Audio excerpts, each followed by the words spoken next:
Hi friends, welcome back to my channel. ఈరోజు మా పాపకి 8th month photoshoot. Mahashivratri special కావడంతో మా బుజ్జి లేషికాకి ఒక అందమైన శివుడి థీమ్ ఫోటోషూట్ అయితే ప్లాన్ చేసుకున్నాం. మీరు ఇప్పుడు ఇక్కడ చూస్తున్న ఈ సెటప్ అంతా ఇంట్లోనే సింపుల్గా అయితే రెడీ చేసుకున్నాం. బ్యాక్ సైడ్ మొత్తం ప్లెయిన్గా ఉందని వైట్ పేపర్తో మేఘాల షేప్ అయితే కట్ చేసి బ్యాక్ సైడ్ స్టిక్ చేసేసాం. మధ్యలో శివలింగం రెడీ చేసుకున్నాం. శివలింగం కోసం నేనైతే నా దగ్గర ఉన్న బ్లాక్ చున్నీస్ అయితే యూస్ చేశాను. బ్లాక్ చున్నీస్ యూస్ చేసి శివలింగం షేప్ పెట్టుకున్నాం. మిడిల్లో వైట్ ఫ్లవర్స్తో మొత్తం అంతా కవర్ చేసేసి శివలింగం అయితే రెడీ చేసాం. నామాల కోసం వైట్ పేపర్ని కట్ చేసి కలర్ వేసి డైరెక్ట్గా స్టిక్ చేసేసుకున్నాం. త్రిశూలం కోసం అయితే కాటన్ బాక్స్ని అయితే తీసుకొని షేప్లో కట్ చేసుకొని కలర్ వేసేసాం.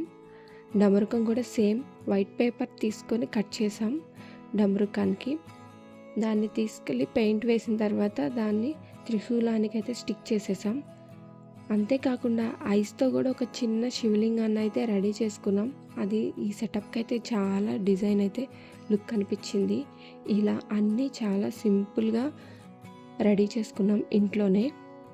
మా పాపకి 8th మంత్ ఫోటోషూట్ కాబట్టి గ్రేప్స్ అయితే తీసుకొని గ్రేప్స్ని శివలింగం షేప్లో కట్ చేసుకొని 8 అనే నెంబర్ని అయితే అక్కడ డిజైన్ చేసుకున్నాం. అవి చూసి మా పాపకి చాలా హ్యాపీగా అనిపించింది. తను చిన్న చిన్న చేతులతో వాటిని పట్టుకొని చాలా క్యూట్గా అయితే తింటుంది. ఇప్పుడు మా బుజ్జి శివుడి లుక్ చూడండి.